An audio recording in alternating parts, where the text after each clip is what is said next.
Magandang araw, magandang hapon at magandang gabi naman sa mga kababayan natin na nasa iba't ibang panig ng mundong ito at nasa iba't ibang panig ng Pilipinas. Kamusta naman po kayo? At ako ay very excited po. Eto na. Shout out sa inyong lahat. Shout out sa lahat ng mga DDS at shout out sa lahat ng galit na galit sa pang-aapi at sa pang-aabuso ng gobyernong ito. Ito na po ang hudyat natin. Kumpirmado, ha? O kapit lang. Yan po ang pag-uusapan natin. Nako, ay grabe. No? At very busy kami po yung nagpupunta doon sa rally at kahit na po tayo ay busy sa SMNI at busy sa doon sa aming mga cleanup drive, kailangan po natin pumunta at mag-rally diyan sa veterans. Ito na yung matagal ng nating inaantay na hudyat galing kay BP Sara. Yan po pag-uusapan natin at tatanggalin na po bilang vice-presidente si BP Sara. Kaya again, ito na ang ating go signal coming from the Duterte, specifically Vice President Duterte, by Vice President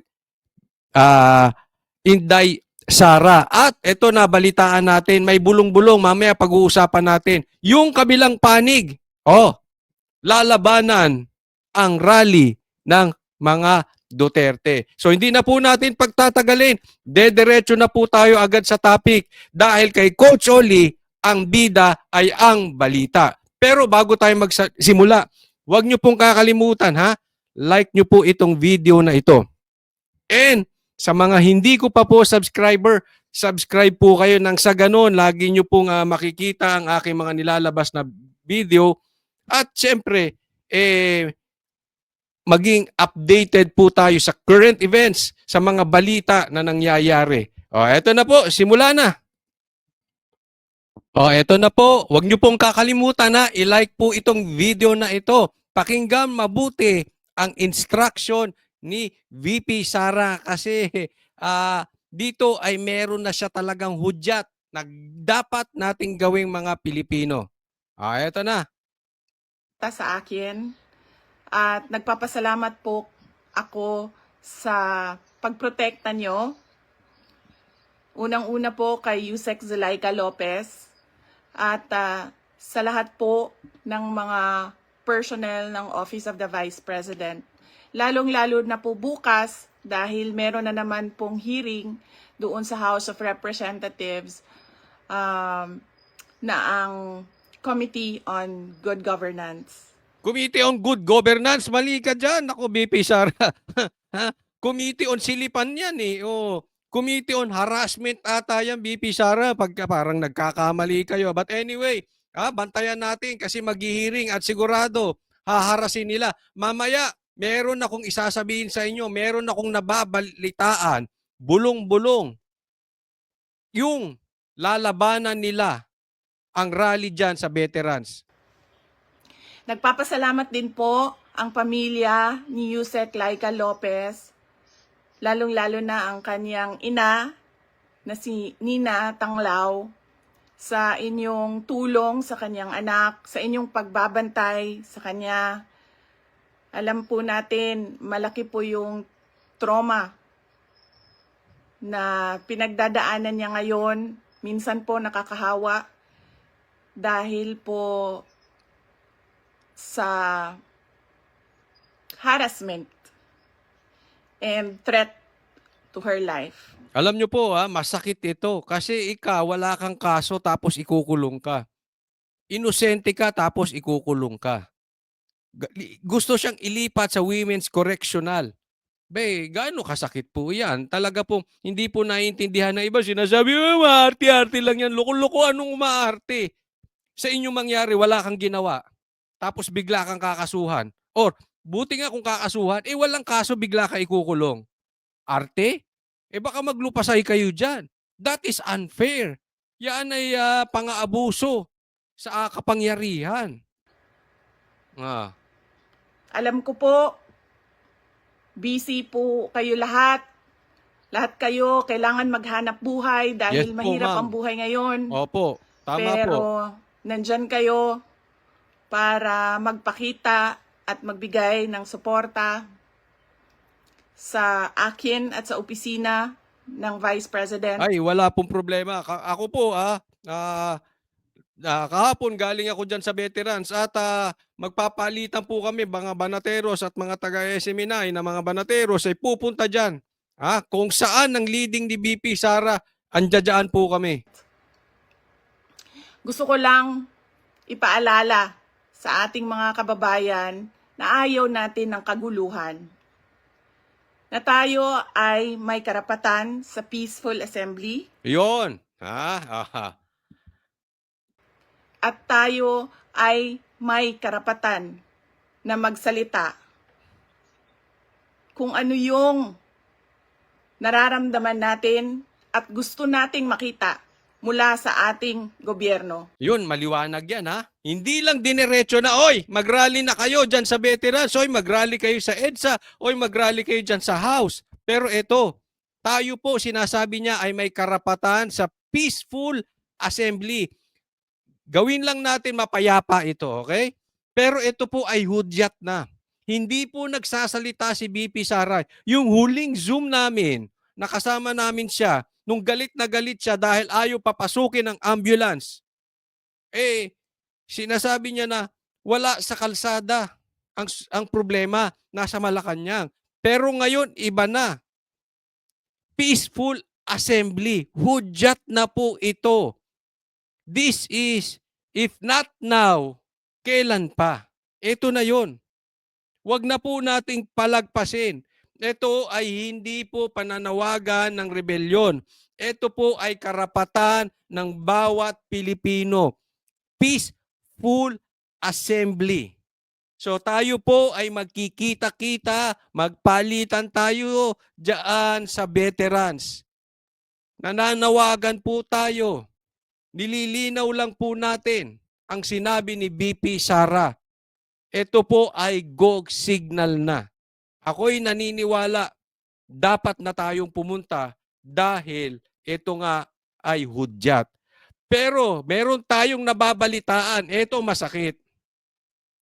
Ang nababalitaan ko ay gagawin. Di umano. Kaya ito'y tanong ko sa gobyerno. Ito'y tanong ko kay Torre. Gagawin yung ginawa sa KOJC. Magpapadala ng libo-libo agad ng mga SWAT team na talagang ang hahaba ng armas. Nagsisimula na nga yan, meron na nga nandoon. Pero dadami pa at dadami katulad nung siege na ginawa dyan sa Davao kay Pastor Kibuloy. At hindi lang yan. Magkakaroon din sila ng sarili nilang rally. Kung maaalala nyo po, ginawa yan ng EDSA 1. Doon sa mga kaedad ko, or mas matanda pa sa akin, naaalala nyo, nagtitipon na ang tao sa EDSA para patalsikin ang diktador na Marcos. Anong ginawa ng Marcos? Nag-rally din para labanan ang people power. Alam ko yan. Kasi bakit? Yung mga kamag-anak ko nag-join pa dyan sa people power ni Marcos para labanan yung people power ni Cory Aquino. May mga kamag-anak ako dyan very, very active. Kaya alam ko yan. Sa bayan po yan. Kaya medyo magulo. May mga time pa nga na talagang nagkakaharapan. So kailangan, kung meron tayong hakbang na gagawin, kailangan mabilisan. Kasi nasa kanila ang pera, nasa kanilang makinarya. At gagamit ng dahas po ito. Dapat po marinig na po tayo agad-agad ng AFP. And sa tingin ko, okay? Tandaan nyo po itong sasabihin ko. Ito ay opinion ko. Pero ito ay posibleng mangyari. Lalabas lang ang AFP kung nakikita na nila marami Marami na ang tao dyan. Yan po ang nadidinig natin. At posibleng lumabas ang AFP kung labis-labis na po ang pang-aabuso. Kaya hindi nila makontempt si BP Sara eh. Hulihin nyo si BP Sara. Sige, pakulong ninyo. Tingnan natin anong gagawin ng taong bayan. Hindi po tayo nagbabanta. Pero, again, peaceful assembly. Antayin po natin na makita na ipagtanggol ng mga AFP ang pang-aapi sa taong bayan. Sukdulan na po itong nangyayari. So, wag na po tayong hihinto. Kung talagang ayaw na natin, karapatan nating magsalita. Ang gusto natin makita ay genuine public service. Kung maalala niyo po, hindi ako sumama o sumali kahit sa anumang panawagan ng pagtanggal sa Pangulong Marcos sa kanyang pwesto. Bumisita ako sa rally ng Kingdom of Jesus Christ sa Bonifacio noon dahil nakiramay o nagkipagsimpatiya ako sa kanilang nararamdaman at hirap na pinagdadaanan.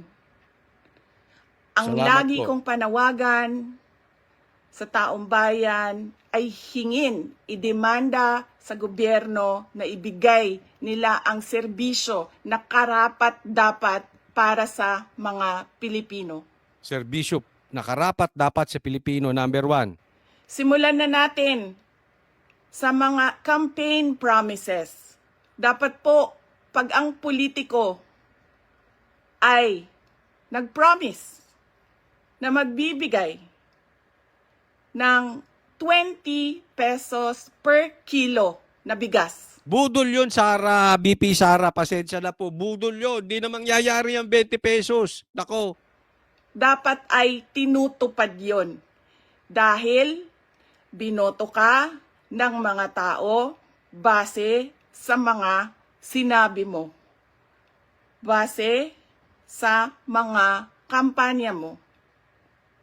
Kaya dapat mamaya antayin nyo po, pag-uusapan natin, tatanggalin na po ito. Vice Presidente si BP Sara. binibigay yan lahat. Kung ano man ang sinabi ng isang tao, ng isang politiko, ng isang kandidato sa entablado, dapat nakikita yan ng taong bayan. At higit pa, dapat ang nakikita natin. Tama. Ang pangako dapat tinutupad. Hindi ang pangako ay binabaon. Marcos, asan na yung mga pinangako mo sa stage nung kayo'y kumakampanya? Ikaw ay talagang walang kwentang presidente. Hindi ka marunong, wala kang alam, ikaw ay budol-budol, Marcos. Hindi tayo dapat naghihirap, hindi tayo dapat pinapahirapan, kundi dapat nagpapakitang gilas ang ating gobyerno na sila ang pinakamagaling pagdating sa hustisya at karapatan ng mga mamamayan at kabutihan, kaunlaran at peace, kalinaw, kapayapaan sa bayan. Ulitin ko, dapat hinihingi natin sa ating pamahalaan ang karapat-dapat para Yan. Ito po pato'y pasimpleng, kasi vice presidente po to, unawain po natin siya. At ito ay panawagan ng hindi mailalagay sa alanganin ang mga Pilipino at pati siya bilang vice presidente. Siyempre, hindi niya sasabihin, magpunta na kayo sa veterans at mag-rally. Pero ako'y naniniwala, dapat hingin na natin ang ating karapatan ang serbisyong dapat nating nakakamtan galing sa gobyerno, diyan. Yan po ang punto niya. Diyan sa peaceful assembly. Hudyat, wag po nating kakalimutan. Kung hindi ngayon, wag na lang. Kaya, simulan na natin. Sa isang maunlad at mapayapang lipunan. Mga kababayan, nararamdaman ko kung ano yung matagal nyo nang nararamdaman. Salamat, BP Sara. Sinubukan ko Hindi katulad ni Marcos manhid. Hindi niya ata alam kung anong nangyayari sa mundo. na Hindi ko alam bakit manhid yan si Marcos. magtrabaho.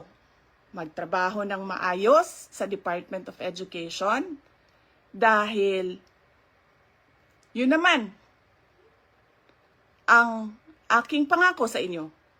Ginamit ko ang pangalan ko, Sara Duterte, Inday Sara Duterte. Sabi ko sa inyo, trabaho, edukasyon, mapayapang pamumuhay. Pero anong nangyari? Binastos ang budget, ang Department of Education. Hindi ko na kailangan magbigay ng ebidensya. Nakikita nyo sa General Appropriations Act, simula sa NEP, papunta sa GAB, papunta sa BICAM, papunta sa batas. Nakikita natin yon. Dapat hinihingi natin na matino ang mga namumuno sa atin. Sinabi nila, ako daw ay krung-krung. Ako daw ay baliw. Nako, maraming Ako daw nagsasabi ay niyan. wala sa tamang Oo. pag-iisip. Yung mga Ano bang panatiko ni sabi ko Marcos. sa inyong lahat? Psychological test, kahit ano yan. Neuropsychiatric test, kahit anong pang test yan. Gagawin ko yan. Dagdagan ko pa ng drug test. Pero dapat magpa-drug test ang lahat ng mga nagtatrabaho sa Office of the President, Yun. sa Office of the Vice President, Yun. sa lahat ng opisina ng Senado, sa lahat ng opisina ng House of Representatives, sa lahat ng departamento ng ating bayan, ng ating Yan, ito matindi ulit. Inulit niya, ito'y maliwanag na panawagan ni BP Sara. Magpa-drug test na kayo, Marcos. Ito hamon ko sa inyo, Marbil, Torre, at kung sino pa mga opisyal na matataas, generals. Bakit hindi nyo kayang hingin kay Marcos na magpa-drug test? Adik ba siya? Adik ba siya? Bakit hindi nyo mahingi? Kayo ang dapat pumuprotekta sa Pilipinas. Meron pong aligasyon na adik si Marcos. Merong aligasyon na adik ang kanyang asawa at ang kanyang anak. Ito po ay karapatan ng taong bayan na ipagtanggol ninyo. Kung hindi ito totoo, patunayan ni Marcos. Bakit hindi ninyo mahingi na magpa-drug test? Kayong matataas dyan ang posisyon. Hingin nyo, ikaw Tori, sulpot ka ng sulpot. Ikaw ba ay naging sundalo na ni Marcos? Sundalo ka na lang ba ay ikaw'y pulis na lang ni Tambaluslos? Nawala ng inyong tayo, inyong paninindigan. Hindi nyo ba kayang i-call out at tanungin, Marcos, adik ka ba? Kung hindi, patunayan mo, magpa-drug test ka. Bakit kayo quadcom? Hindi nyo maging panawagan at imbestigahan kung adik si Marcos. Napaka-ipokrito ninyo. Kung hindi totoo, di walang problema, pero patunayan nyo, bakit kayo natatakot sa drug test? halaan. 'Di ba? Ano pang test ang gusto nyong idagdag ko? Wala na kayong mapuna sa akin. Pinagtatakpan ninyo ang mga kakulangan ng pamahalaan. Ako ang ginagawa ninyong punching bag. Mga bakla ata itong mga ito eh. Bakit ginagawa nyo punching bag ang isang babae? Nako. Hindi nyo kaya si PRRD no dahil hinarap kayo sa committee nyo dyan, sa Quadcom, wala kayong nagawa. O ngayon, pag-iinitan nyo, babae, yung anak. Dahil hindi nyo kaya tatay. Wow, ano yung bakla? Sabi nga ni BP, bakla ba kayo? Si BP Sara nagtanong, sabi niya na, ba't babae bini-punching bag ninyo? Para hindi napapansin, Oh. nakikita, naririnig ng mga tao ang kalokohan, ang korupsyon, at ang katiwalian na ginagawa sa gobyerno. Magpa-drug test tayong lahat. Yun, ang linaw nun. 'Di ba? Tigilan nyo na po kung anong kakahanap nyo and until magpa-drug test kayo. Dahil hindi kayo paniniwala. Maniwala po kayo. Hindi kayo paniniwalaan ng taong bayan until magpa-drug test ka, Marcos. Hindi mo kayang takbuhan yan. Isisigaw po yan ng taong bayan. Drug test, drug test, drug test. Sa harap ng taong bayan. Dalawa lang yan, mga kababayan. Ibigay namin ang mga pangako namin sa inyo noong nangangampanya kami. At papakita namin sa inyo na matino kami. Magpapadrug test kaming lahat. Simulan namin sa Office of the Vice President. Ito na. Oh, dapat na. Ano pa, wala na kayo lusot sa Senado. Pa-drug test na rin kayo dyan sa Congress. Adik ka lang kung takot ka sa drug test or meron kang pinoprotektahang drug test. Kayo Ayaw yan. nila tayo tigilan dahil hindi tayo sumusunod sa kanila. Hindi tayo nabibili ng pera. Mamaya po yung issue tungkol sa tatanggalin na siya bilang vice-presidente. Ano pa ba ang kailangan ng isang taong sanay na sa hirap na wala na siyang ibang alam kundi ang maging mahirap dahil hindi niya nakikita ang hustisya mula sa gobyerno? Mabibili mo pa ba yan? Hindi na. Dahil ang tao sanay sa hirap. At mali yun. Mali yun. Na ang taong bayan ay naghihirap.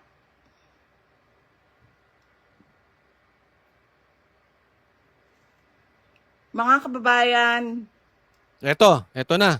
ulitin ko ang aking pagpapasalamat sa inyong suporta, sa inyong pagprotekta, at lalong-lalo na sa inyong pagmamahal. Nararamdaman ko yon.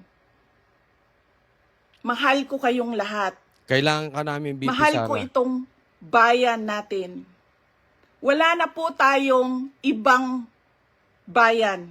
Tama. Hindi po tayo mga politiko at mga mayayaman na meron pong bahay kung saan-saan.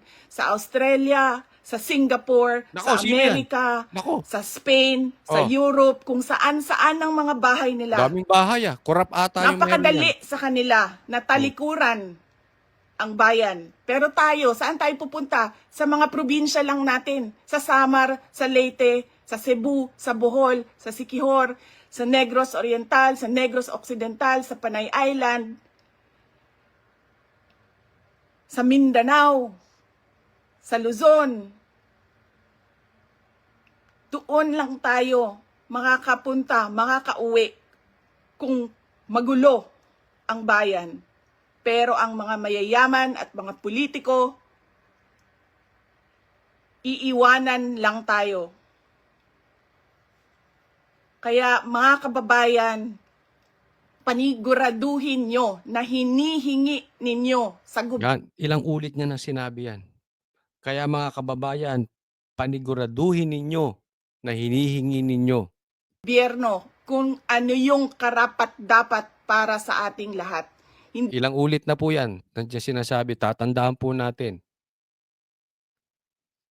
Pag ganyan, ito'y maliwanag na instruction na po. Go signal na po sa atin. This is the time. Hindi lang karapat-dapat para sa mga politiko at mayayaman. Nagpapasalamat po ako at paalala po ulit sa inyong lahat. Yan, muling may paalala. Oh, pang ilan na rin to? Peaceful assembly. Yon. Peaceful assembly. Tara na. Diyan sa veterans. Kung saan man. Sa ilalim ng freedom of speech. Yan, sa ilalim ng freedom of speech. Ibig sabihin, legal po yan.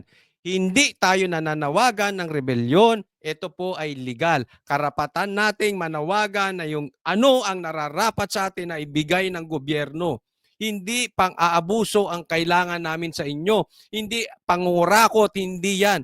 Karapatan namin magsalita at karapatan ninyo marinig ang aming hinaing.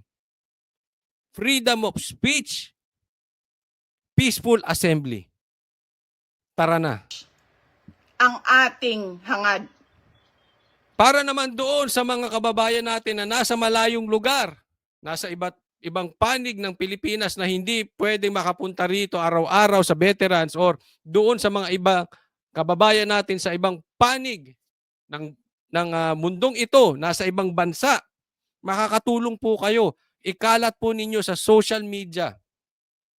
Itong video na ito, ikalat na natin itong panawagan ni BP Sara. I-like nyo po, i-share ninyo. Hindi lang po ito, lahat ng balita patungkol dyan. Simulan na natin.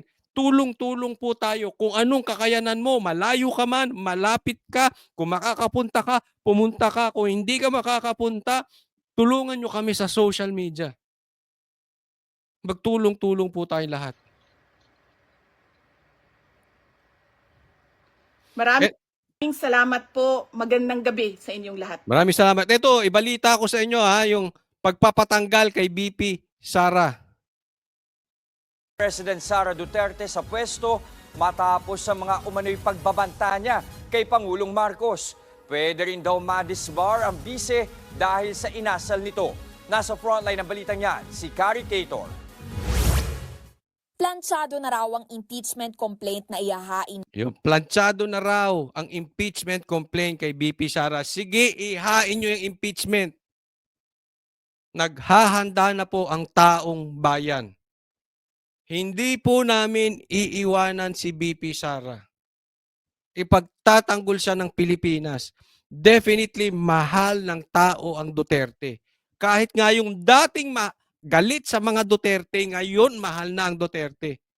Bakit? Epektibo po ang naging leadership ni PRRD, epektibo po ang leadership ni BP Sara. ng grupong Bagong Alyansang Makabayan laban kay Ito na, sisimulan na ang pagpapatanggal kay BP Sara. Talagang itong week na ito, ako, request ko sa inyo, tumutok po tayo sa balita. Huwag lang sa mainstream, pati sa mga vloggers. Bakit kanyo? Tumutok po kayo sa SMNI, tumutok kayo sa Banateros, at tumutok din po kayo sa mga vloggers. This will be crucial. Sabay-sabay po ito, yung rally sa veterans and then yung impeachment case ni BP Sara. Tapos may hearing pa. Gigisahin, gigipitin, ito si Lopez. Papayagan ba natin? Vice President Sara Duterte. Kasunod yan ang naging pahayag ni VP Sara na sakaling may masamang mangyari sa kanya, may inatasan na umano siyang patayin si Pangulong Bongbong Marcos, ang First Lady Liza Araneta Marcos at si House Speaker Martin Nax! Romualdez. Dahil dyan, sinabi ni ACT Teachers Party List Representative Franz Castro na target ng maihain ang Alam mo, ako sa inyo kung gagamit lang din kayo na maghahain ng impeachment, etong dalawang ito ang walang credibility. Wala pong credibility. Bakit dito pa kayo kumapit? May kaso ito. Basang-basa. May mga kaso ito. Lalo na ito si Castro, convicted child abuser po ito. reklamo bago matapos ang taon. Hinog na talaga yung impeachment complaint, no? Eto titignan natin. Hoy, ayusin mo yung makeup mo ha, para kang ano. Oh, para ka ililibing. Nag-makeup siya, medyo iba itsura niya ngayon, pero ayusin mo, parang ano eh. Parang sa punerarya ka nag-makeup. Sa mga susunod na araw, ano yung magiging decision ng people's organizations? Unang umugong ang impeachment complaint laban kay VP Sara dahil sa hindi pa rin maipaliwanag na pagwawaldas Umugong lang, pero ngayon kasado na. Oh. ng milyon-milyon niya Kung mainit ang politika ngayong linggong ito. Ay, nako. Umiinit na. Ito na ang pagtutuos. Ito na ang pagtutuos ng mga katulad nating mga DDS at mga ayaw at galit sa abusado versus doon sa mga bangag. Pati rally yan, maglalaban na po yan. Kaya kailangan handa po tayo. ng confidential funds. Ngayon, mas lumakas pa ang panawagan dahil umano sa pagbabanta nito sa buhay ng Pangulo. Hindi niya Para kay binantaan dating si Senador Laila de Marcos. Lima, bukod sa impeachment, pwede ring ireklamo ng iba't ibang criminal charges ang bise dahil sa ginawa umanong pagbabanta kay PBBM. Kabilang dyan ang grave threat, illegal utterances, cybercrime at libel kung hindi niya mapatunayan ang mga paratang laban sa Pangulo. Threatening Di ba mga dilawang kayo? Hindi. Kinain ninyo, suka ninyo? Bigla kayo makamarcos ngayon? a sitting president is a serious matter. Abogado ka, hindi naman ganun ang ibig sabihin. Nagbobobobohan ka ba, De Lima, o bobo kang talaga? Sabi niya, kung mamamatay ako, papatayin. So inaamin ba ni Marcos na papatayin niya si BP Sara? Bobo rin. Nagbobobobohan ka? Walang threat doon. Sabi nga niya, kung ako'y mamamatay.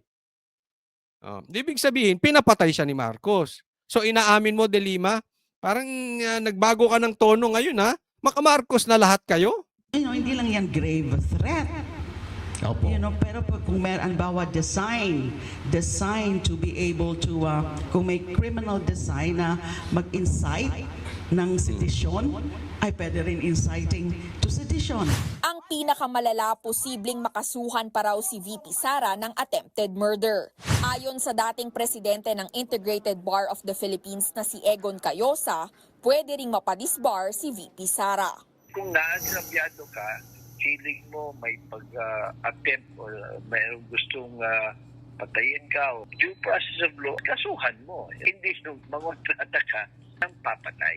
Hindi niya sinabing mangungontra siya ng papatay siya. Kung mamatay siya, ibig sabihin consummated na yung threat sa kanya ni Marcos. Attorney ka ba? Tanong ko, consummated na ba ang pagpatay kay BP Sara? So hindi niya kinukontra na papatayin din niya si Marcos. Ang sinasabi kasi nito, ay para hindi ako mapatay ni Marcos, papatayin ko siya. Hindi po. Pag consummated na. Ibig sabihin, pag napatay siya. Yung sinasabi nyo, yan ay pag-amin na talagang gusto siyang patayin ni Marcos, ni Lisa, at ni Martin. Papatay. Pero tingin ni Cayosa, hindi malabong diversionary tactic lang din ito ng bise dahil sa patong-patong na issue na kinakaharap ng kanyang pamilya, kabilang na ang gera kontra droga. Nagbabalita mula sa Frontline, Caricator, News 5. Nako, hindi ako maniniwala sa inyong balita na yan. Na ayaw ng tao sa drug war ni PRRD. Kaya nga nanalo si BP Sara dahil gusto yung drug war eh. So wag pong kakalimutan, mga kababayan, ando doon po, Banateros, magpapalitan kami, kita-kita po tayo. At doon sa mga hindi pa nakakaalam, may programa po ang Banateros, araw-araw, Monday to Friday, dyan sa number 1 na hindi takot na mainstream media, ang SMNI. Maraming salamat po. Don't forget to like this video at subscribe na rin doon sa mga hindi ko pa po subscriber. Para sa Diyos at Pilipinas nating mahal, God bless everyone.